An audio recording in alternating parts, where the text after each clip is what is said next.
Welcome to another episode of Hidden Gems with me, your host, Natasha Parker. We are here to help people get a little bit unstuck. And I'm really excited about this episode because I want to share something that has helped me expand my mind and get unstuck in moments when I was kind of spiraling and had high anxiety. And it is microdosing mushrooms.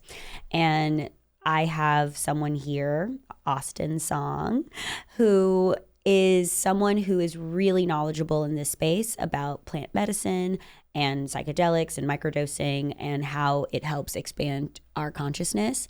He has done microdosing himself, but also he has administered it as, you know, I don't want to say a mushroom shaman. I don't know. How would you categorize yourself?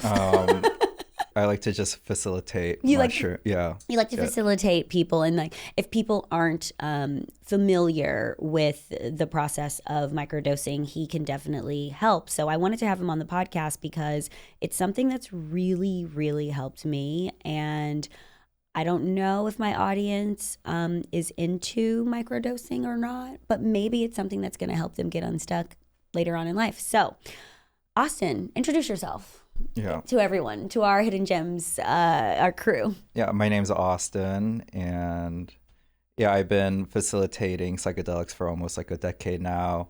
Have done it with like all types of people, including my family, which is like probably the most meaningful ones. Yes. So yeah, and then I'm a big proponent of microdosing. Microdose myself, been self-experimenting, been microdosing as an experiment, been microdosing almost every day for like the past like 3-4 years. Wow. And have had like brain scans done to kind of like track my progress. So yeah, just trying to figure out like what this exactly is. What this exactly is, yeah. Okay, so you are originally from Ohio, and your parents live in Ohio, and you said you've done microdosing with your family. Yeah. So how did you do that? How'd you start that? How did that happen? How'd you get them into it? Well, for me, I never thought it would be a possibility. Yeah, I thought it's just something, I wouldn't even think about it because I thought, so to give you an example, my parents are highly conservative. I'm Korean, which is one of the most conservative cultures in the world. Grew up like in a Christian household, things of that nature, right? Went to a Christian high school and everything. Yeah, so never thought it would be a possibility, but I did have this thought that, I guess for me, so it was just me focusing on myself. And I did have this belief that someone's life, like we can never go upward trajectory all the time. Like we all have our trials and tribulations. Right. So for me, yep. So for me, it was just me working on myself. A lot of it was just not even trying to get them to do something. It was just me working on myself. And them seeing differences in you. Yeah. So what made you start microdosing? Yeah, so I've been microdosing on and off for a while, but it's always been a mixed bag because it's always been like either like too strong or too weak, so I never got into it. But once I started finding something more consistent and getting like the dosing just right, because it is one of the most powerful substances known to man. Having precise dosing is everything. Well, but once I got that, I just saw how much it like transformed my life in terms of like productivity, energy, just mood, everything. Yeah, and then just became all about it. And they call psychedelics plant medicine. And I truly believe in it as medicine because I think that, at least from my experience and my friends and people that I know who microdose and who have used it, it kind of gives each individual what they need almost. So like, I'm someone who I am normally turned up. So when I microdose, it mellows me out. I know people who they take it and they get energy and they are energized and they feel, you know, like, oh, I can do it instead of coffee, right?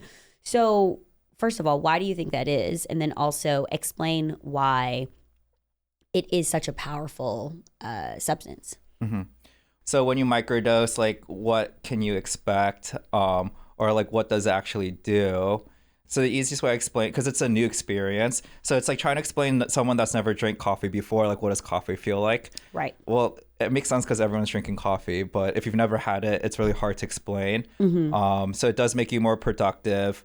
And it kind of, so I would call it, like, it levels you out essentially. Mm-hmm. That's like the easiest way to explain it. But like other ways, essentially it slows things down. Mm-hmm. So it's like the reason why like people meditate is like for people that have like a chattery like a chattery voice in their head, right? Right. It helps like calm that down, and it just makes you. It's so when that happens, you slow down, and you're like just more present. And from there, you're just going to make better decisions. And the like common side effects would be like, they call it like HD vision, where your vision gets more crisp. So like a common thing that I like to do is look at like trees and leaves, because trees and leaves have like complex geometry in it. And that's why when you look at like HD TVs, they always show pictures of trees and leaves, because that's how you show like how crisp something is. Yeah. And your vision gets crisp, so you get like HD vision essentially. Yeah, more sharper vision. Yeah. Yeah, so so those are like kind of like some fun side effects. But how long do you think it would take someone to microdose to actually feel those side effects? I mean, if you do, so everyone has like different response differently, but yeah, like something like the vision thing is quite common. If it happens, it'll just happen like the first time. Wow. Yeah. Wow. Yeah. I know that one of my first experiences with mushrooms, I was outside and I was like, it feels like the trees are breathing. Yeah. Like it felt like there was like, and it's interesting when you see living things, a tree is a living thing, and how it kind of gives that air to it, or that breath to it in nature. Same thing with grass. And so I see what you mean by like crisp. It's like you see it differently than what you would normally see it as, I think, also. Yeah. Well, also, if it gets sharper and crisper, then it appears brighter. Yeah. So common things like, like your vision gets bright, everything is brighter. If everything's, you tend to get in a brighter mood also. Yep. Yeah, and the reason for that is just like when you look at HD TV, usually it appears brighter. It's because your vision's just getting sharper. So can you explain the differences between acid, mushrooms, something like ayahuasca, and peyote? These are all different types of plant medicines and compounds. Yeah. I mean, there's a whole bunch of differences. Like some obvious ones is like LSD versus like psilocybin. Those are like the most popular, like commonly ones associated with psychedelics. Like the main difference is psilocybin, which is what is in mushrooms. Yeah. Psilocybin. Yeah, that's what's in like in magic mushrooms. For LSD, like the biggest difference is like duration. Yeah, so LSD usually. To grant, like everyone is different, but yeah, usually it takes like it lasts for like 12 hours or so. It's much longer versus like classic mushrooms that last like 4 hours or so. Yeah, so there's a big difference in that. Of course, these are all still like very experimental things. So and it depends on the person. Yeah, it depends on the person. So these are just reports that people report on when they're taking it. Like LSD, also common feelings that people, it's like much more visual, but like mentally a little bit more clear versus like mushrooms, like less visuals, but it can still be very visual, but less, and then it's more like internal, like interpersonal. Yeah. Yes. But if someone was going to use it for either a recreational trip or a you can microdose LSD, yes, right? Okay, yeah. So I've never done LSD. I have definitely done mushrooms, but in many cases, which we'll talk about, but I've never done LSD. So the differences in doing like recreationally versus like they say like people go to concerts and they'll trip on acid, why would someone do that at a concert? Well, number one, I don't really condone taking psychedelics recreationally. Okay, good but to know. In a therapeutics standpoint or something of that nature, I like people usually opt in, or like the clinical studies, they will choose magic mushrooms or psilocybin because number one, there's just like way less stigma around it. That's a big thing, right? And it's proven not addictive. Yeah. Right. Yeah, psychedelics rank the least addictive thing. Yeah. Yeah. Because actually one of the predictors that determine whether you're more likely to take psychedelic again is if you've already taken it once. Okay. So so the more times you take it, it's makes it less addictive. Right. Yeah, so the thing, and that's also why in terms of like big pharma and things like that, it's really hard for them to make money on it, because you can't, if someone only, number one, if it gets rid of all your mental stuff, all your everything you're dealing with in like just a few sessions. Yep. Like you can't, that's great. Yeah. But big pharma's like, how can we make money on that? Right. You can't really. Yeah. Right. And these studies are very expensive. Yeah. So there's. So that's the thing. It's like if people are getting healed from having these expanded consciousness experiences, big pharma is trying to make money, and that's why, you know, different substances like opioids and things like that are a part of big pharma, because they are highly addictive, so people will buy more of it, whereas this, it's not. So then, and this is probably why it's not, you know, recreationally, why it's not legal everywhere too, because people kind of know that, right? Well, yeah, I mean, it's hard to get it legalized, because in order to get legalized, you have to show it has a medical purpose, which means you have to go through, getting like clinical trials done and getting it passed, which requires like a lot of money. Right. And who has a lot of money? Big Pharma has a lot of money, but it goes against like their best interests. So it's just because much harder. It's not addictive. Right. So and you're healing people. So that's a bar. Yeah. That's a bar right there. Yeah. So, I mean, we're not, we just saying what we saying, you know? So, in terms of why people pick like mushrooms over LSD, in terms of like clinical trials or therapeutic standpoint, I think a lot of it just has to do like what's practical, because 12 hours is a long time. Yes. Versus like 4 hours, right? Yes. Yeah. And then also, if you have like a trained facilitator or someone also, or trip sitter asking for them to be with you for 12 hours versus 4 hours, it's like, it's a big gap. It's a big gap. Yeah. And so let's talk about what happens when you go on a therapeutic trip. One thing that I'll say, because I don't want anyone to listen to this and be like, I'm scared. There are a few things that should take place, I think, before you decide to do mushrooms. Can you talk about like kind of like your state of mind and environment, and how there are certain drugs that don't mix well with psychedelics, like antidepressants, right? Yeah. Yeah. So, I mean, number one, SSRIs, definitely a no-go, because essentially SSRIs, they compete with the same receptors as like your classical psychedelics. Yep. So it'll block it. And you just won't have a good time usually. Yep. Yeah. So, and then also, I mean, classic, like the basics, like set and setting, like what's your mindset going into it? Are you in a good place or not? Yep.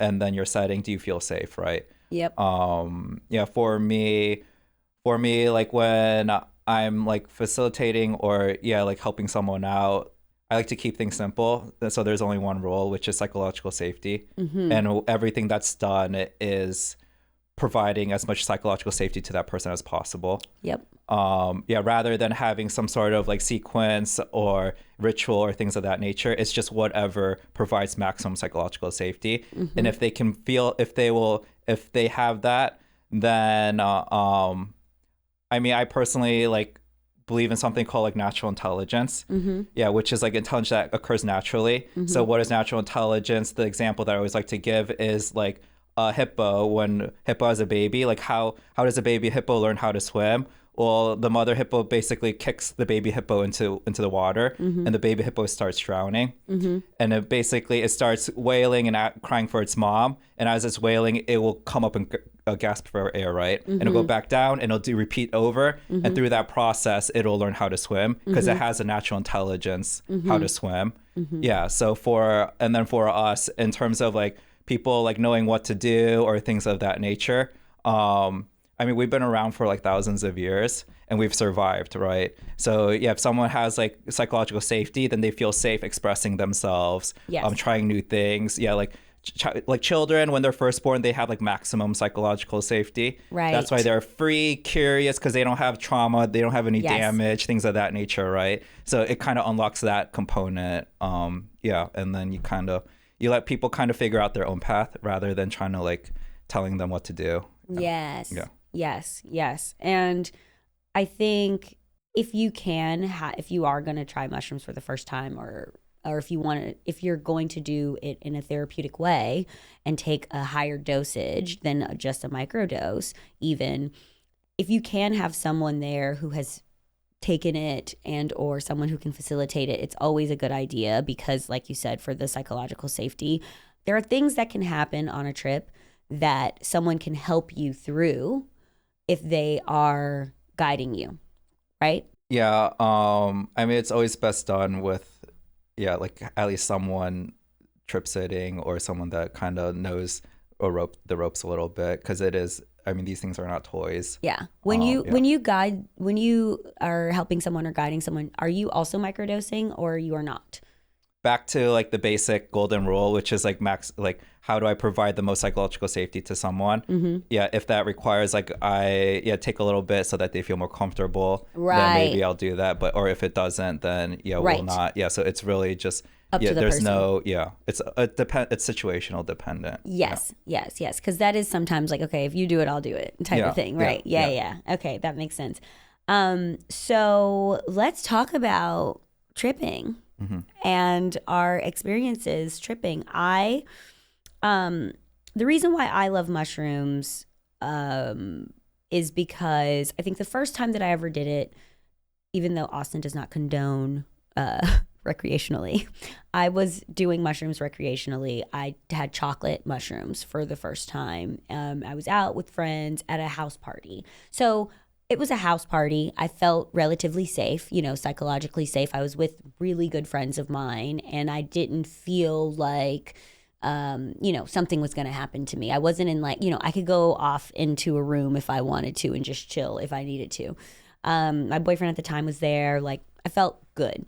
I felt like, ooh, like it just gave me a little like, I don't know, pep in my step, right? So that kind of was my first intro to mushrooms and microdosing.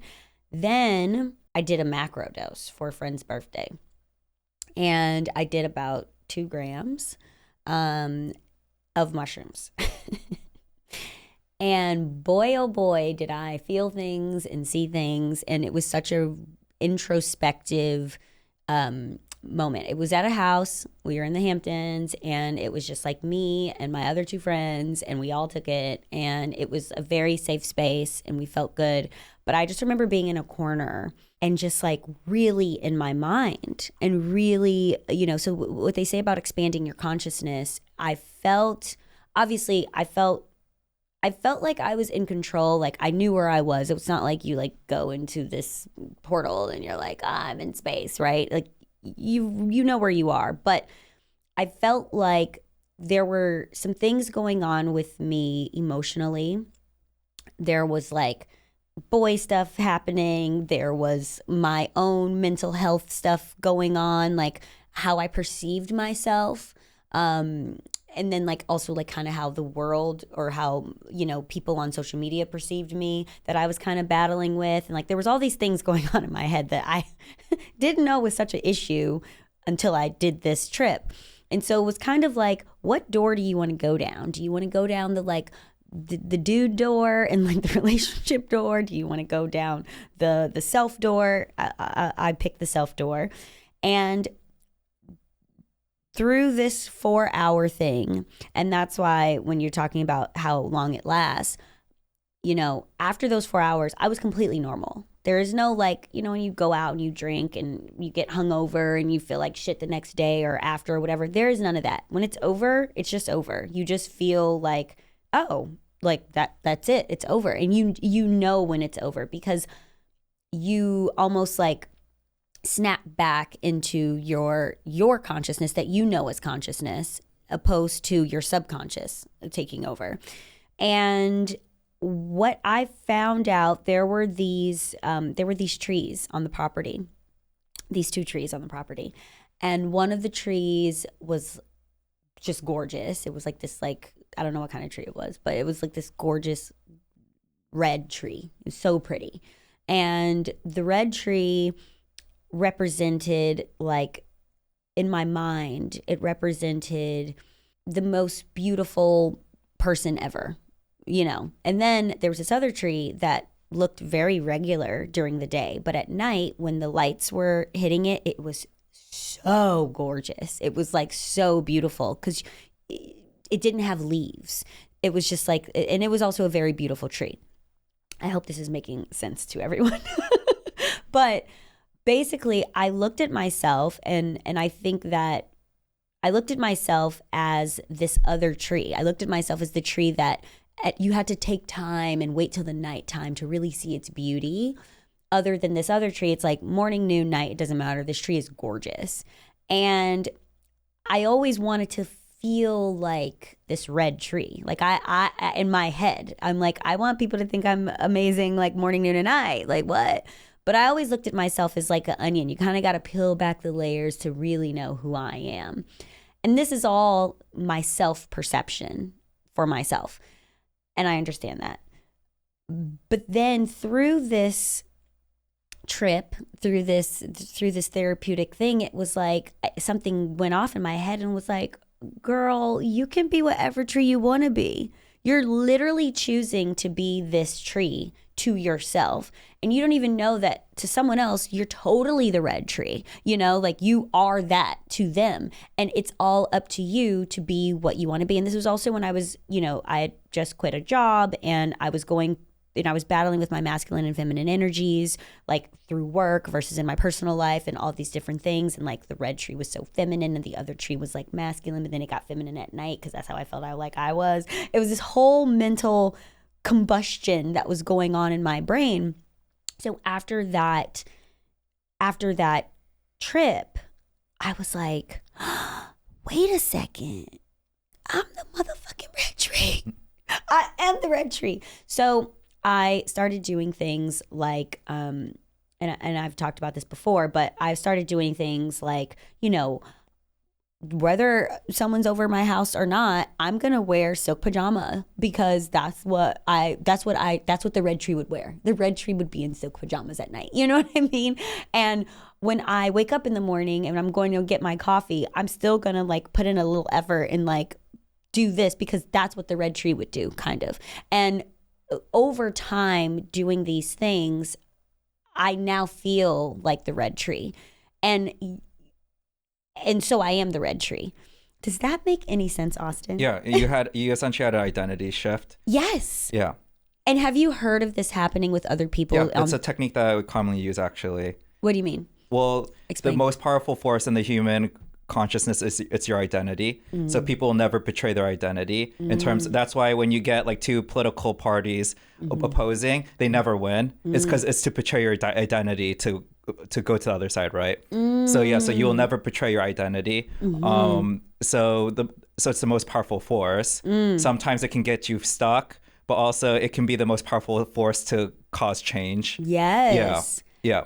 Yeah. I mean, wow. I mean, I have chills right now because it was like, this is who I am. Like, if you really want to get to know me, you got to stick around. Yeah. Like, that was the way that my brain worked. Yeah. And now it's like, nope, what you see is what you get, baby. Take it or leave it, and I don't care.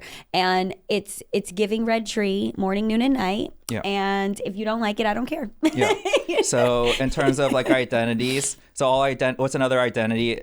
Word for identity? It's a character. Yeah. Essentially. Yeah. And character is like closely tied to like personas, and what the persona is stems from like the root word masks. So it's tightly interlinked with like acting, things of that nature. A character that's built there. So in movies, a character development, well, that happens in real life too. Yes. You develop your character when you say, oh, I don't know my purpose, or things like that. Right. Essentially, if you're in a movie, your character lacks character development, and you're a boring character essentially because you don't know where you're going.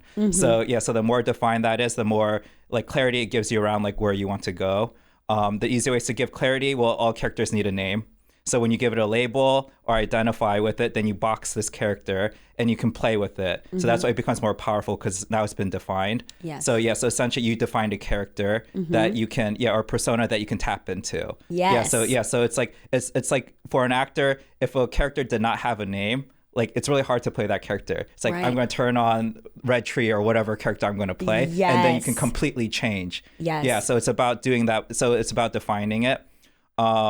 But with that being said, the other way it can be used is to throw in an old identity. Yeah, that's why like people, they'll do like common techniques as like labeling voices in their head, or this is like this voice or this voice. If you give it a name, then you can box it and be like, is this me or not? Or do I want to change it, and what do I want to change it to? Yes. Yeah, so essentially you did that subconsciously, which is brilliant. Yeah, and that's what allowed like a big shift in terms of behaviors and like your overall identity, basically to invoke like an empowering identity. Yeah, so it was funny because I named the tree that I thought I was. Her name was Eva. Yeah. And I named her that. The red tree was just the red tree, and it's still just the red tree. I never gave the red tree a name. Yeah. But it's the red tree, and so that's so interesting. And I think that in those moments of stuck, like bringing it all back together, I was stuck in this Eva persona or this other tree's persona of like, when someone didn't like me or when someone didn't treat me in a certain way, I would always say, oh, it's because they didn't take time to really get to know me. Yeah. Because that was the persona that I was living in, this person that you have to stick around for a while to really get to know me. And now, no, I don't feel that way. I'm like, I am multi-layered. I am all these things. Like, this is, if you don't see what you like today, well, this is a part of me today. This is a part of me also. I don't have to live up to this thing, right? So is there a time for you where this happened with you on a mushroom trip or Well, before we go into that, I want to point out like two like powerful things that happen. So the reason why I say if like the human identity is like most powerful force in the human consciousness, the reason why psychedelics are so effective is because it shuts off your default mode network, which is basically the part that is your quote unquote ego that gives you identity. And and so when people feel stuck, they're stuck in identity essentially. And how do you get rid of it? Yeah, well, by shutting that down, so they call it like ego death or like forgetting your ego. Yeah, essentially you're getting rid of identity, which gives space to create a new one from scratch, right? And that can cause like powerful shifts because you're switching. Yeah, you're essentially switching identities, characters, however you want to call it. You have that going on. Yeah, and then also another reason why psychedelics are really powerful is because I think it's actually, this is just my personal theory, but it's actually tied to like the visual component. So because we're humans, we're visual creatures. Yes. Yeah, so actually for intelligence, there's something called spatial intelligence, which is like being able to like gauge space correctly. And it's very unique to humans because humans, how we survived is by like throwing projectiles to hunt, right? Like bows and arrows, essentially. So spatial intelligence, it's important because we have to predict where something is going based on like time and space and being able to predict it, right? To hit it. Yeah, so we're very visual creatures and like spatial creatures. So that's why one of the best ways for us to understand is by linking it to like spatial things. So like envisioning things. So like for very talented musicians, like that's why not like some of them will say like I can like see the music, or savants, right? Like they can see it, or because there's a visual representation. And there's like stronger knowing when that happens. Yeah, so when people like trip or take a psychedelic, when they're able to visualize it, it just has a much stronger association, and they can understand on a deeper level, like I'm this, or wait, this, and you did it through like a tree, a metaphor, through a visual metaphor. And then what you did was you not only did that, but you linked that into an identity, essentially. Yeah, so my personal belief is that we're not just like one identity. So you're not just one Natasha. There's like a collection of Natashas, essentially. Right. Yeah, like when you show up as a daughter, or as a significant other, or professionally, and which one are you? Like you're a combination of all of them. And if you show up as the wrong person for someone else, they might be like, actually, like, are you okay, or are you sick? Because they don't see you as that, right? Right. So we're a collection of identities. So I like to say like we have weak identities and strong identities. Yeah, and then essentially what you did was you linked like this like physical metaphor to a weak identity that's already within you. And then you linked the red tree to a strong identity that's already within you. And basically what you performed is an identity swap. And the reason why it's so easy was because it's not you changing or anything like that. It was already in you. You just forgot. Yeah. So expanding the consciousness. And this is, I'm not kidding you. This is one of the reasons why I'm why I love mushrooms. And because, like you said, you forgot, or it's these things that when they say that we only use 10% of our brain, I really believe that when you use plant medicine and all these different plant medicines that we're talking about, peyote, ayahuasca, LSD, mushrooms, it helps kind of tap into a different 10% or a different part of that piece of our brain, that our survival as a human in consciousness, we have to wear clothes and walk outside or someone's going to think that we're crazy, right? Yeah. But that's in society. But in our minds, none of that exists. You see what I mean? Yeah. Well, also what you're saying, you can see it in brain scans. Yeah. So you can even Google brain activity under influence of psychedelics. Yes. Yeah. So there's brain scans out there. Basically, your brain lights up like a Christmas tree, so it's much more active. You can actually measure that. That's important for making long-term changes, because essentially one theory is that what's happening is that because your brain's more active, all your senses are they're connecting in different ways. Yep. So for example, when people hear music, they might see something, right? See what's happening is actually their sense of hearing is connecting with their sense of sight, and it's creating a new neural pathway. So, and your perception is just the neural pathway that you're using. So by creating new neural pathways, and if you're seeing music visually, you could say your perception has changed. Right. So you're able to shift. Yeah. So you're able to shift what things mean or how you interpret things. Yeah. So it's very powerful for change. Yes. Yeah. Okay, so that was a huge turning point for me. That was a macro dose, a heroic dose, as some people like to say, that I took, and it was very transformative and a beautiful thing that I can recall on and think about all the time. And even when I'm doubting myself, I'd be like, "Bitch, you the red tree. Don't forget, you the red tree." And that's just my little pep in my step that I take that took for me. I know that you normally microdose. But how often do you do a heroic or a macro, or do you even still? In terms of a higher dose, it's just whenever I need it. Yeah, so it just depends on how busy or chaotic my life is. When was the last time you did a big dose? Probably a year. A year ago. Yeah. Okay. Maybe once a year or something, as a reset, or to reflect. To reflect. But, yeah. That's mainly the reason why you would do it. To reset and reflect. Yes. Yeah, because your mind gets cluttery over time, especially if you're in chaotic environments. So a lot of it, my biggest use case is, just by being a part of society, there's a whole bunch of voices just speaking in your ear. And if you hear it 1,000 or 1,000,000 times, it's just then you forget, even if you don't forget, it will affect your own voice. So it's getting clarity of what I want or who I am, versus what society's telling me. And then from me deciding how I want to live my life. How you want to live your life. Yeah. Because you are in control of that, right? I also want to talk about, and I will share, a time when it wasn't so great. And why, if you're going to do microdosing, why being open to receiving whatever the journey is that you go on, I think is really important if you're going to micro or macro or whatever it is. This particular day, I took a micro dose, but earlier that week, an ex-boyfriend of mine had called me and got me really upset about something. And we went into a pizza place, and the pizza place had this really red light, really dark, a neon red light. The whole place was red.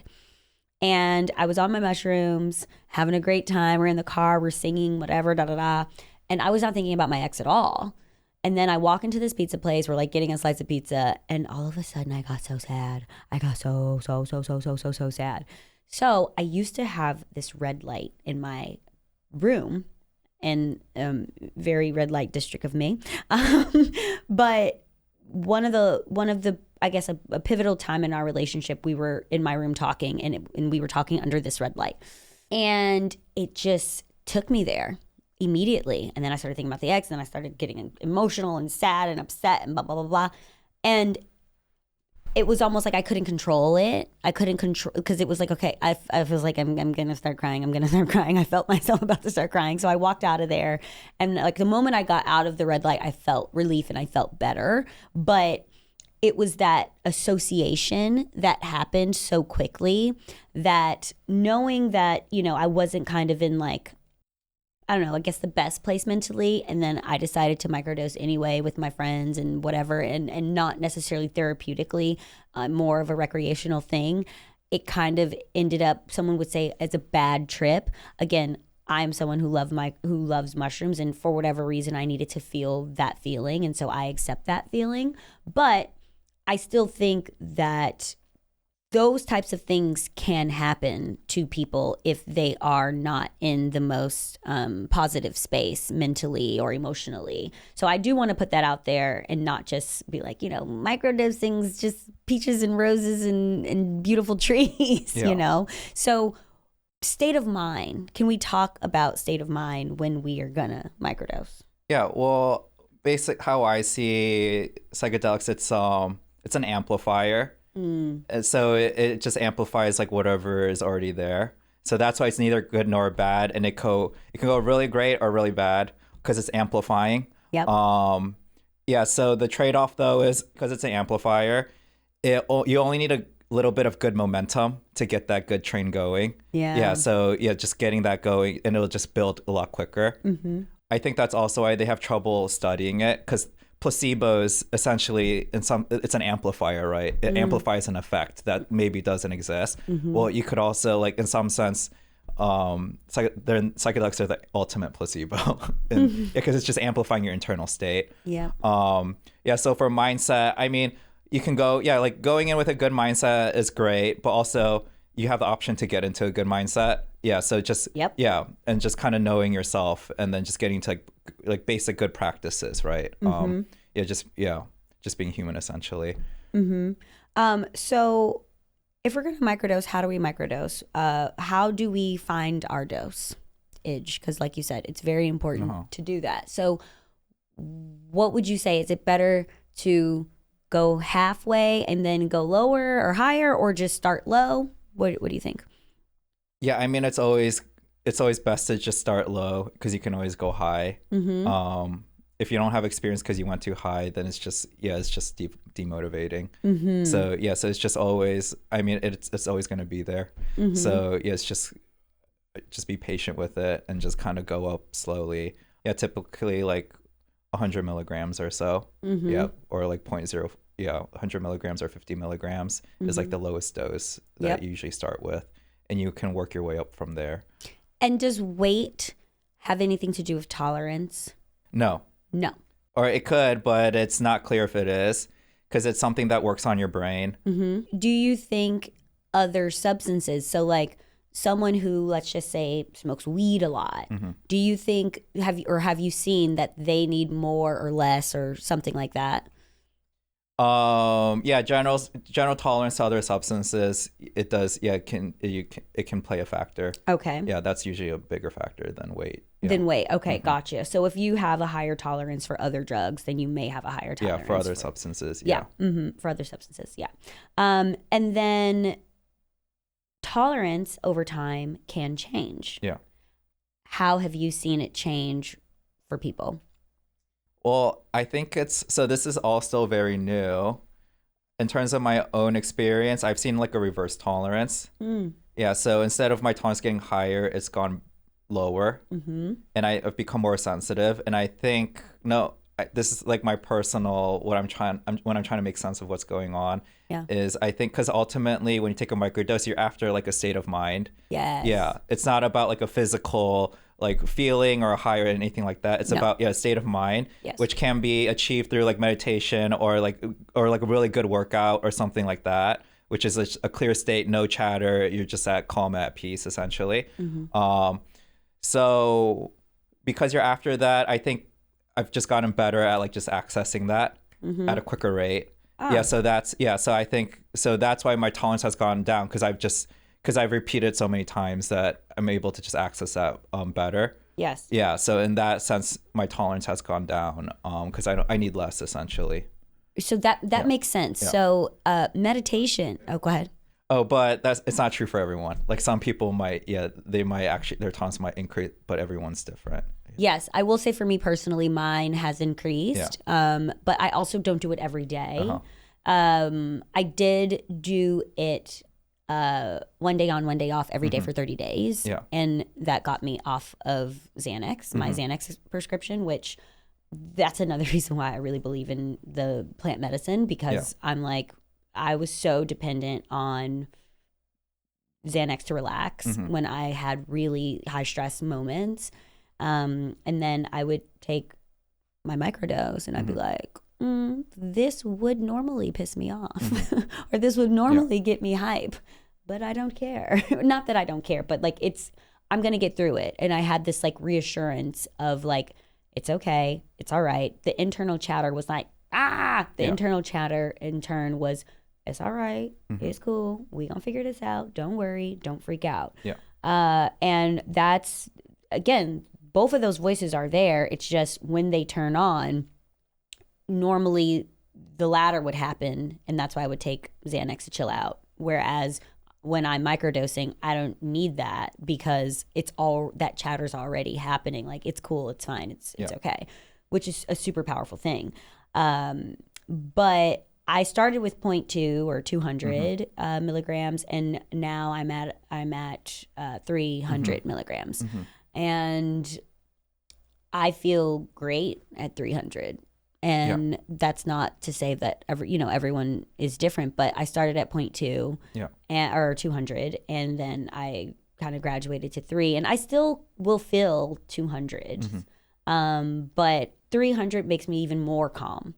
Or more, I would say, at 0, But what I was going to say to your point about you going backward because of maybe, the time that you've taken it in meditation, they say that meditation is the only thing that the longer you can do it, the quicker you get into it. So if you're training for a marathon, first you have to run 1 mile, then you'll be able to do 2 miles, and then up to the 24 miles or however much the marathon is, right? And you graduate. You can't just get up one day and run 24 miles. You cannot do that. And with meditation, it's the same thing. It's like, it may start slower, but however long it takes you to drop into a meditation and then meditate for an hour, it's the more you do that, the quicker you'll just snap into a meditation. So I'm at the point where I can pretty much meditate at any time, anywhere, real fast. Like, I can get into a meditative state super quick because I've been doing it for so long. And I think, to your point, for you with the psychedelics, it's probably that similar thing. It's like you've been doing it for a while. So it's like, in order to channel that mindset or that state of mind that you're looking for, that consciousness that you're looking for, it just happens faster with less because you know what it is and you know what it feels like. What do you think? Yeah. Also, I think microdosing alone is not a silver bullet. So I think there's like a lot of factors for me personally going on. Yeah. So I'm most interested in, like, I call it like microdose assisted like activities. So using it to enhance an activity or to like help build a new habit. I think it's great for building new habits. Yeah. So for me, I had a tough time meditating, but once I started microdosing, it became like maybe not 100 times, but like pretty close to, very much. I was able to do it. Yeah. I totally got it. Yeah. So like microdose assisted meditation. Yeah. That basically was a big factor. Made me actually went from like, oh, meditation is the worst to meditation is the best. Like, meditation is everything. Once I started, having some assistance. Other things is like, so like, actually, I think like using it as a pre-workout, actually. I used to say I can do anything except I will not run because I hate running, and now I run like 5 times a week. Wow. And, microdosing was a big part of helping me develop that new habit. Yeah. So right. I think so like pairing it with an activity, I think that's also important. Using it like as a more of a holistic approach. To like enhance like whatever you need to do. Whatever you're trying to do for the day. Yeah. And that's, again, what's so great about it, because that is a way that you use it. I also use it to just like chill out, but I also use it. There's an instrument called the handpan that Austin uses and that he can play very beautifully and very well, which I was like, oh my gosh, this is one of the best things that I've ever heard in my life. I was also on mushrooms when the first time that I heard it, but that doesn't take away the fact that I loved it so much that I was like, I want one of those. I want to learn how to play that. And it hits different when you are microdosing and trying to just bang on this handpan. It's like this huge thing, the instrument with different notes that you play, but versus not, right? It's like you kind of loosen up and you kind of just like do what you're gonna do, and it's kind of beautiful. Yeah, it definitely enhances the senses, makes you more sensitive. Yeah. So an interesting thing is we're creatures of rituals. And then so we're creatures of rituals. So one of the things is we like to pair substances with rituals. So for example, that's why when someone like drinks a lot at home, they don't just, I mean, you can, but if someone like drinks a lot, typically like if they sit on the couch, they're like, oh, I feel like I need to go out and do something, because they've paired the ritual of drinking with going out to like a bar or some sort of activity, or like meeting new people, right? That's a ritual. Or people who drink and they're like, oh, I only smoke cigarettes when I drink. Yeah, exactly. Yeah, it's a ritual. Yeah. And then, so because we're creatures of rituals, we like to pair substances with rituals. Same thing applies for microdosing. So I do know someone, they were like, microdosing is great, but I don't really care about it. What I actually like, the reason I like doing it is because when I take it, I feel like I have to do something. Yeah, nice. So they're creating a ritual, right? Yep. And it just happens that pairing microdoses usually pair with like more healthier types of rituals. Yeah, like exercise, meditation, creative writing or journaling, things of that nature. Yes. Yeah, so it helps build good habits, because the feeling you take it like, oh, like I don't want to waste it, or I feel like I should be doing something. Well, what is that? Yeah, because it does enhance this part of your consciousness. Meditating on mushrooms is fantastic. Yeah, it is fantastic. It's a whole other layer. Yeah, whole other layer. Can we talk about the differences between taking chocolate versus capsules versus liquid? Liquid, there's a lemonade, there's tea, there's mushroom tea that people take. What is the differences between that? If someone's like, okay, I'm going to try this now, what should I do? Well, it's tricky because none of these sources are like they're regulated or consistent. Yeah, so you don't know what you're taking. Yeah, like kind of like general rules of thumb. Once again, it might be true, might not be true, depending on where it came from. But so chocolates are usually more inconsistent in the sense that you have to get like to get a precise dose across like each piece of chocolate. It's just it's hard. Yeah, it's probably not happy. Yeah, capsules, depending if it was packed by hand or by machine, can also vary, but usually get a little less variance. But it depends on like where it's coming from and how it was done. And then regarding like teas or liquid formats, usually those hit faster because it's in the form of an extraction or or things of that nature. So it'll just enter your bloodstream quicker. So, and it enters your bloodstream quicker with liquid, but it also is normally over. The trip is normally over or whatever quicker as well, right? Yeah, generally what goes up very fast also comes down very fast. Yep. So that's another thing. So I personally like to use Flowdose. I actually have it here. They're called precision capsules, and I really like these because these are 300 milligrams, 0.3s, and I just know what I'm taking every time, and I get a more consistent feeling every time. That's kind of why I stopped taking chocolate, because of that exact thing. It's like sometimes people will have chocolate mushrooms and they'll take a little bitty nibble of it, depending on what it is, because a lot of times people don't know what it is. They're just like, oh, you want some chocolate? And you feel nothing. And then they'll take that same amount and you'll feel like, whoa, that's like a lot, because you don't know exactly what mushroom they're using. That's another thing that we haven't even talked about. How many different types of mushrooms are there? Like thousands, right? 1,000 different type of mushrooms. When I really got into mushrooms, there was this person in LA who sourced mushrooms, and I got like 7 different types: blue magnolia, albino penis envy, Cambodian. Like there's all these different types of mushrooms, and they all have different psilocybin measurements in them. So some of them were really intense. Like the smallest little piece of it is super intense.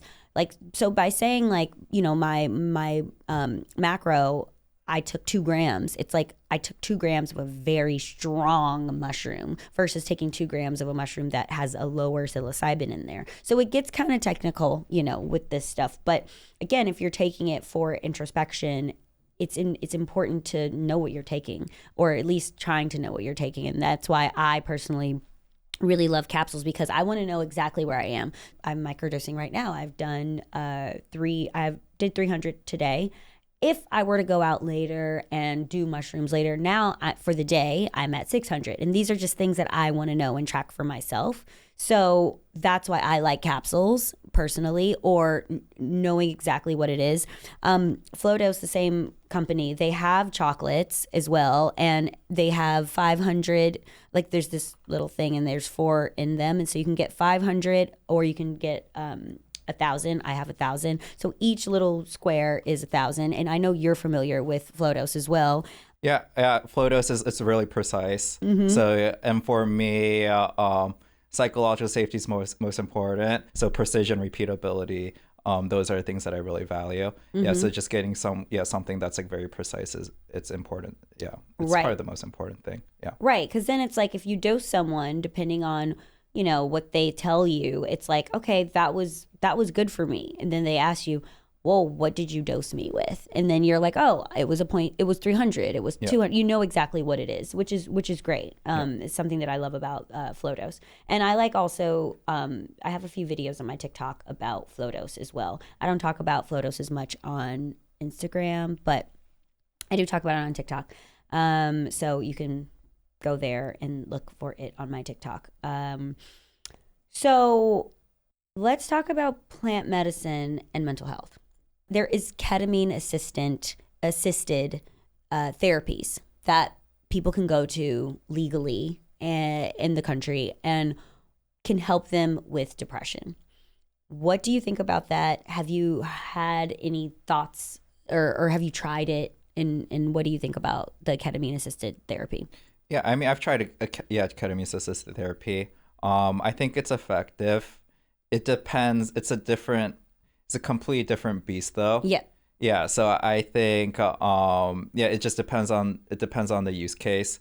Ketamine, essentially, it's a dissociative, so it makes you disassociate. So you can then, when you dissociate from something extremely traumatic, then you can see it from like more objectively, right? And then you can kind of like try to reorganize your memory, give it a different meaning, and just kind of sit with it and kind of explore that. So it's powerful for that. Versus like something like psilocybin mushrooms or LSD or those other, or ayahuasca, whatever. It's the reverse, where I mean, the best way I can do, it makes you confront it. It makes you confront it. Yeah, which can be extremely uncomfortable. Right. Yeah, especially if you have to do it for like multiple hours. But yeah, that's how you get rid of that trauma or things like that. Yeah, the only way is through. So it's like this whole notion, like, yeah, when you're little, like if you think there's a monster under your bed, the only way you're gonna get rid of that fear is to look under that bed, and see that there's no monster. So and for a long time, I would just run into mommy and daddy's room. I'm not going and looking under that bed. But now it's like with the help of this assistance of plant medicine, it's like, okay, let's just do it and see what happens. You know, it kind of gives you that extra push. I have this book here. It's Your Mind. This is Your Mind on Plants by Michael Pollan. He wrote a book called How to Change Your Mind, and it's all about psychedelics. So if you're listening to this podcast and you're like, I want to know more about this, this sounds really interesting, or Natasha, you're crazy, what? I need to hear more. So this is a really great book to read. I read it a few years ago. And this is one of his new books, newer books. This is Your Mind on Plants. And I added it to my little collection over here because it's such a great book. And you were talking about ketamine being a dissociative. And he talks about, the things that he talks about in this book is the downer opium, the upper caffeine, and what he likes to describe muscarine is the outer. Yep. Yeah. So a sedative, a stimulant, and a hallucinogen. And he talks about it in depth. And he's fascinated how we can use plants to change our consciousness and why we use plants to change what's happening in our brains. That's why we take coffee, because we're like, I'm tired. My brain's like, take a nap. But then you take the coffee and you're like, oh, I'm not tired anymore. I'm ready to go. Let's go. So there's so many layers to that mentally with mental health. I'm feeling stuck. I don't want to feel stuck anymore. Let me take this little microdose and see if it helps. Normally it does. And you figure some things out. And this is why, this whole podcast is about getting unstuck. Yeah. And this is why I think that it's just another tool in the toolbox, in our mental toolbox. And for you yourself, beyond mushrooms, what else do you use that's in your mental toolbox? Oh, yeah, meditation. Mm-hmm. Everything for me, is kind of begins and ends with meditation. Mm-hmm. I wouldn't say that 5 years ago. Uh-huh. But yeah, because for me personally, it's just about how present you can get. Mm-hmm. Because 90% of my problems is just from my mind, like future pacing or getting stuck in the past, right? The classic statement: anxiety is you're stuck in the future, essentially thinking about what's going to go wrong, and depression is you're stuck in the past. Yes. You can't break out of this loop that happened, right? Mm-hmm. So the solution is to be present. Yeah. So I think that's important. Meditation, and then going back to what you're saying about like inner, uppers, downers, and outers. Yeah, so an outer is another word to like step out of yourself, to step out of your identity. Yeah, because that you place on yourself. Yeah, because identities are made up. You made it up. You just forgot you made it up. Right. Yeah. Right. Just like you can make it up, you can recreate it. Mm-hmm. Yeah. So but the thing is, in terms of getting unstuck, like usually it's like a cliche. You're the one, get out of your own way. Get out of your own way. Yeah, which is your identity. Yep. And they say, so step out of it. And Joe Dispenza says that when you are no one, no place, no thing, nowhere, like that's when you've made it. Yeah. When you really feel that way. Yeah. And you can, or at least you can tap into that part of yourself and feel that way. It's powerful stuff. Yeah. So that's, lots of gems here about psychedelics and all these things. And, I just want you to kind of end it with, do you see psychedelics being legalized in America? They are in Denver, right? Decriminalized, yes. Decriminalized, yeah. Okay. Do you see it happening more places? Where do you see the future going? Yeah, I think it would, it's on the path to be legalized, because like all the studies are the results are blowing everything out of the water in terms of expectations, and it can help a lot of people. So I just think, and I always think the truth always wins. So, I'm biased, but I think this is the real deal in terms of effectiveness. Yeah. There's other ways to do it, but this is like a very powerful one. Yeah. So I think, it will become legalized as people realize, like how effective and like what it's useful for.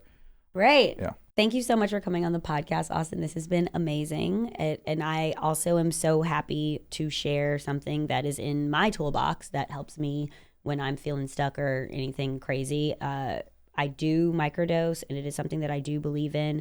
Obviously, proceed with caution, do your research, read up about it, and thank you. Yeah, thank you. All right, I'll see you guys next week for more Gems with Natasha. Let me know what you think about the episode. If you have more questions for me, if you have questions for Austin, so you can let us know what you think about microdosing and mushrooms. And if you have any questions, and like I said, I talk about it on my TikTok. Go check it out, and we'll see you guys next week. Thanks for listening to Hidden Gems with me, your host, Natasha Parker. Don't forget to rate, review, and subscribe. It really helps grow our budding community. Follow me on IG at Natasha Parker and the show at Gems with Natasha. Hidden Gems with Natasha Parker is produced by Gotham Production Studios.